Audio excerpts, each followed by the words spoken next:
Media का बहिष्कार, जो मेन स्ट्रीम मीडिया जो सरकारों का पंगु बनकर, सरकारों का पिट्ठू बन के काम कर रहा है। जिस दिन देश की जनता सड़कों पर आई, सरकारों को देश की जनता के मुद्दे सुनने पड़ेंगे, समझने पड़ेंगे और उनके ऊपर निर्णय जनता के हिसाब से लेने पड़ेंगे, क्योंकि जनता ही वास्तव में सरकार होती है। ये बैठे हमारे नुमाइंदे हैं। आपने समय दिया। एक मैं छोटा सा बात, वो जो आप कह रहे हैं ना कि मीडिया, बहुत पहले कहा है, रवीश जी ने भी कहा, रवीश कुमार जी ने, और पुण्य प्रसून वाजपेयी जी ने भी कहा, हम लोग भी लगातार कह रहे हैं, जो मीडिया जिस मीडिया की बात हो जा रही है, जो सरकार का प्रवक्ता बन चुका, इसके लिए तो एक ही काम काफी है, आप इसे देखना बंद कर दें बस। इससे बढ़िया कुछ नहीं है। सिर्फ आप कर दीजिए, ना किसी को गाली देनी है, ना आप शब्द कहना है, ना कुछ करना है, सिर्फ इसे देखना।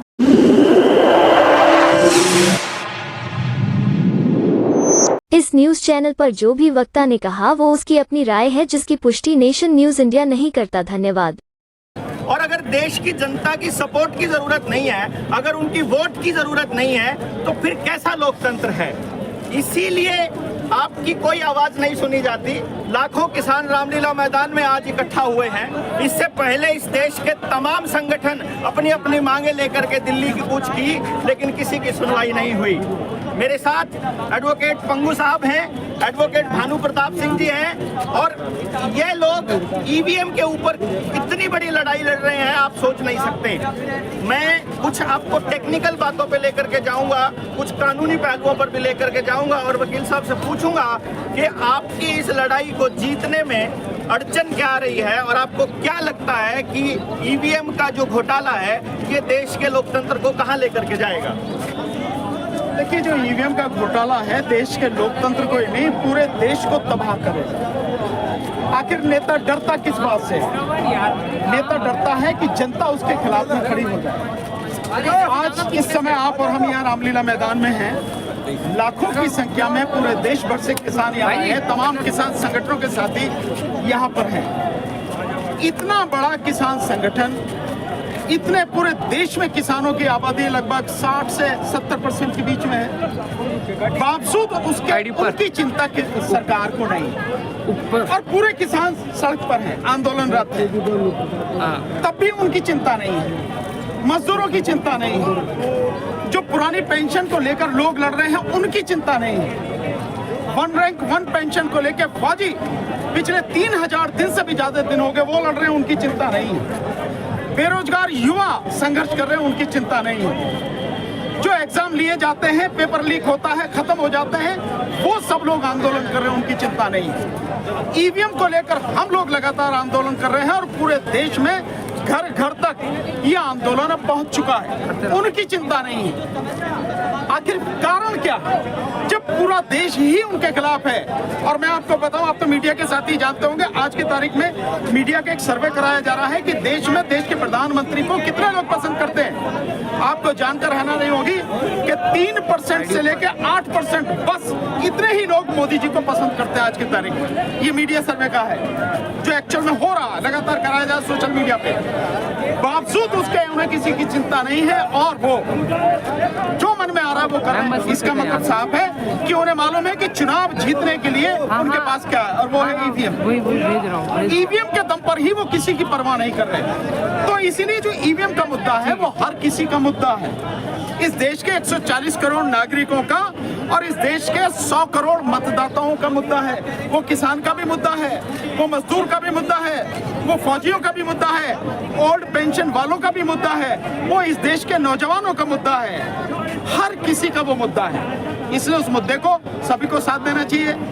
लेकिन क्योंकि पब्लिक अभी सड़क पर उतरने को उतारू हो चुकी है, आने वाले समय में किस तरह से होगा हम लोग बताएंगे आपको, पब्लिक को बताएंगे कैसे करना है। लेकिन उस सब के बावजूद सरकार सुनने को तैयार है। उसे साफ है कि ईवीएम से जितनी वोट चाहिए वो जीत के आ जाएंगे, अन्यथा टिकट डिक्लेयर नहीं हुए, चुनाव डिक्लेयर नहीं हुआ, लोकसभा भंग नहीं हुई, और प्रधानमंत्री कह रहे हैं 400 पार, 370 पार।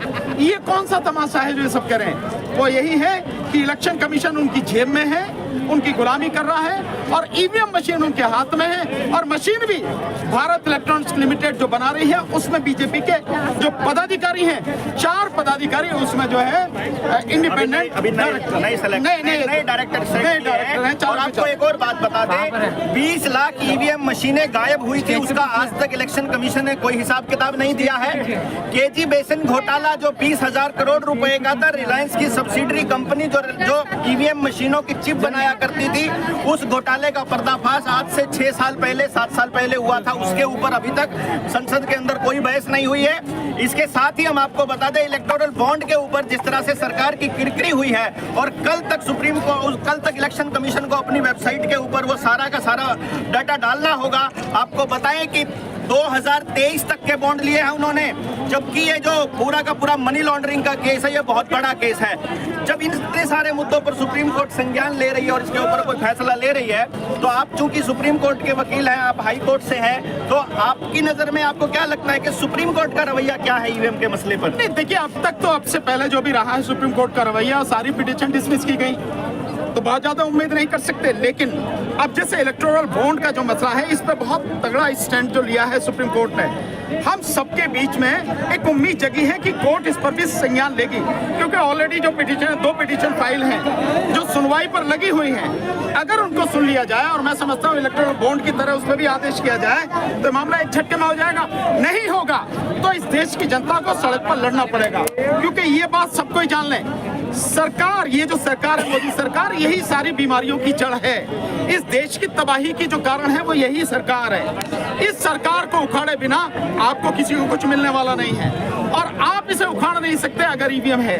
इसलिए ईवीएम को उखाड़ना जरूरी है। सब लोगों को ईवीएम के विरुद्ध में संघर्ष करना, सड़क पे आना बहुत जरूरी है। आप लोगों को ये समझना होगा कि जब कोई सुप्रीम कोर्ट का वकील आपके लिए खड़ा हो रहा है और आपको बता रहा है कि ये मसला इतना गहरा है, और जब सुप्रीम कोर्ट के वकीलों को सुप्रीम कोर्ट पर भरोसा नहीं है और एक फैसला आता है कुछ दिनों के बाद, इतने सारे मसलों पर देश की जनता को बैकफुट पर धकेलने के बाद एक फैसला आता है और उस फैसले से फिर से उम्मीद जाग जाती है, ये भी बड़ा सोचनीय विषय है। हम बहुत बार कहते हैं, आप नहीं कह सकते, लेकिन वाकई में देश की न्याय व्यवस्था से लोगों का भरोसा उठ रहा है और ऐसा लग रहा है पिछले 9.5 साल में एक एक करके तमाम संस्थानों को जानबूझकर योजनाबद्ध तरीके से बर्बाद किया जा रहा है, ताकि जब ये पूरी व्यवस्था चरमराने लगे और इससे लोग दुखी हो जाएं और लोग फिर नई व्यवस्था मांगे, तो वो नई व्यवस्था होगी, इन्हीं का बीज होगा, इन्हीं का पानी होगा, आपका एक सोशल सिक्योरिटी नंबर होगा जिसको इन्होंने आधार का नाम दिया है। आपके सारे डेटा आधार के साथ जुड़े होंगे और वो सारे के सारे डेटा फिर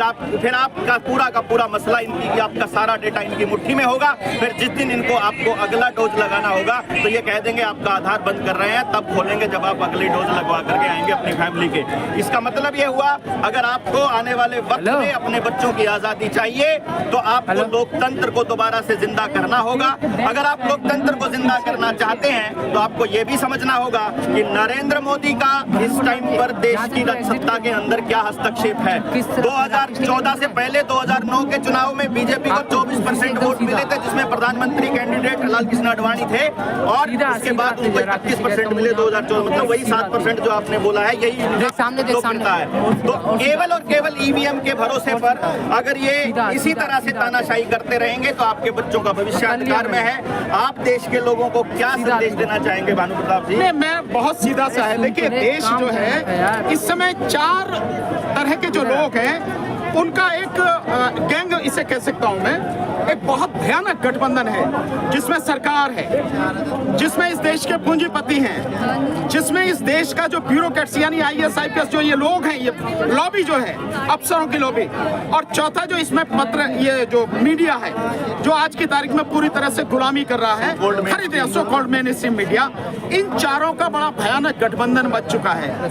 और ये चारों मिलकर जिनकी लीडरी जो कर रहे हैं वो मोदी जी कर रहे हैं। और मोदी जी ना इस देश के किसानों को कुछ देना चाहते, ना इस देश के मजदूरों को कुछ देना चाहते, ना इस देश के नौजवानों को कुछ देना चाहते, और ना ही इस देश की महिलाओं को या इस देश के फौजियों को किसी को कुछ देना नहीं चाहते, जबकि देश के पास किसी भी तरह संसाधन की कोई कमी नहीं है, किसी भी संसाधन की कोई कमी नहीं है। मैंने एक आंकड़ा जो निकाला है कि जो मांग किसानों की तरफ से, वो मांग अगर पूरी तरह मान ले सरकार, उसमें कुछ भी ना कम करे, और मजदूरों को और किसानों को जितना भी बात कही जा रही है, 15 लाख करोड़ से ज्यादा खर्चा उसमें आता नहीं है। 15 लाख करोड़, और जिस देश में एक साल में 50 लाख से और अब बढ़ने जा रहा 60 लाख करोड़ का बजट हो, उसमें मात्र 15 लाख करोड़ में इस देश की 100 करोड़ आबादी को इज्जत से जीने का एक मौका मिल जाए, इससे बेहतर क्या हो सकता है। तो सरकार के पास कमी नहीं है, सरकार के पास कमी है नीयत की। सरकार का जो लक्ष्य है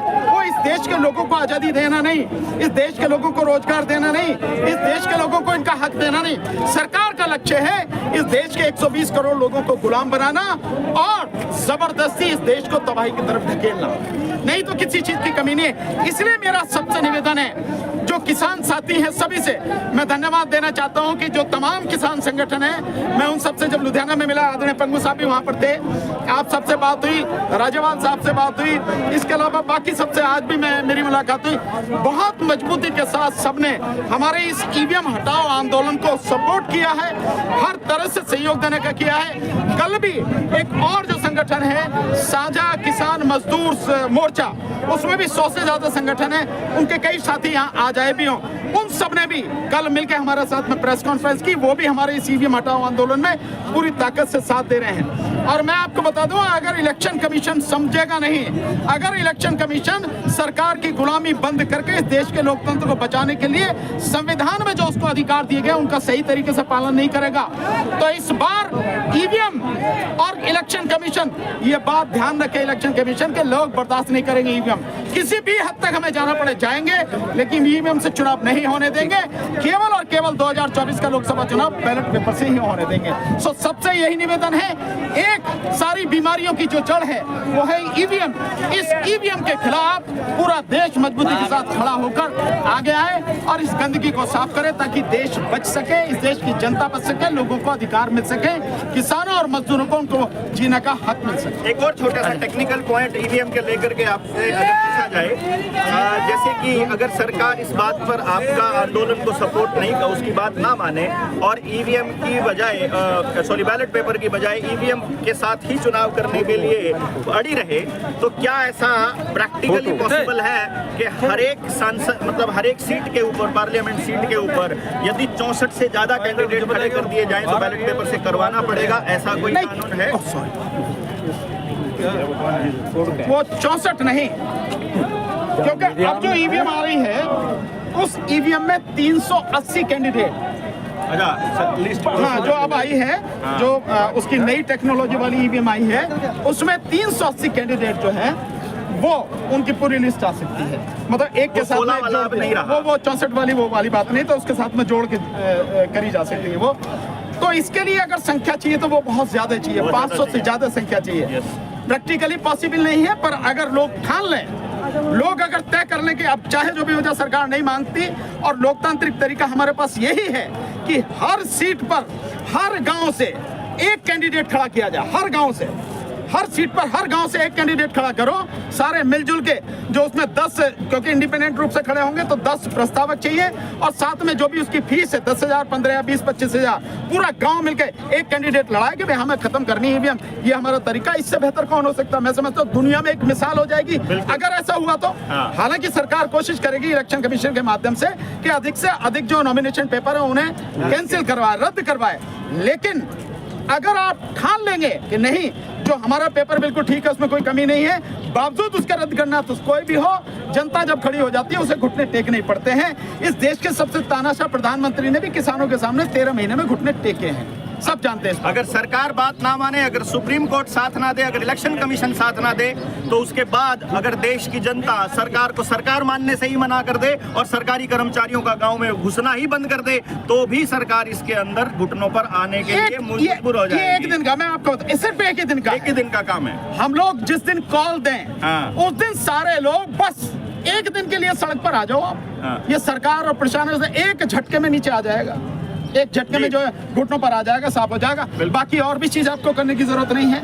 ये जो एकता है ना पूरे देश की, समाज के लोगों की, गरीबों की, पिछड़ों की, मजदूरों की, किसानों की, ये एकता जिस दिन भी सरकार को पता लग गई कि ये सब इकट्ठे हो गए और इकट्ठे होकर सड़क पर आ गए, उसी दिन सरकार साबदा हो जाएगी। भारत की हुंकार है, जनता ही सरकार है, भारत की हुंकार है, जनता ही सरकार है, भारत की हुंकार है, जनता ही सरकार है। देखिए, जनता ही सरकार होती है, और जिस दिन जनता के अंदर त्रस्त लोगों को ये पता चल गया कि आपको जो 5 किलो अनाज की भीख दी जा रही है, जो आपको किसान निधि के नाम पर जो आपको भीख दी जा रही है, जो आपके छोटे छोटे बच्चों को मिड डे मील के नाम पर जो भीख दी जा रही है, आपको उसकी जरूरत असलियत में नहीं है। जिस दिन आपको इस बात का पता चल गया, आपका ज़मीर जाग गया, इस सारी की सारी भीख को लात मारकर अपने असली पोजीशन को समझ करके मीडिया का बहिष्कार, जो मेन स्ट्रीम मीडिया जो सरकारों का पंगु बनकर, सरकारों का पिट्ठू बन के काम कर रहा है, जिस दिन देश की जनता सड़कों पर आई, सरकारों को देश की जनता के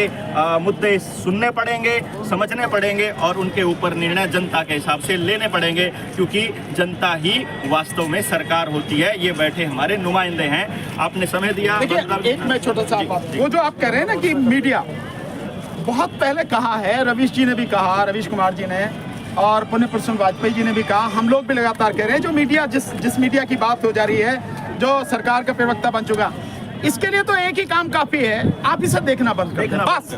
इससे बढ़िया कुछ नहीं है। सिर्फ आप कर दीजिए, ना किसी को गाली देनी है, ना आप शब्द कहना है, ना कुछ करना है, सिर्फ इसे देखना।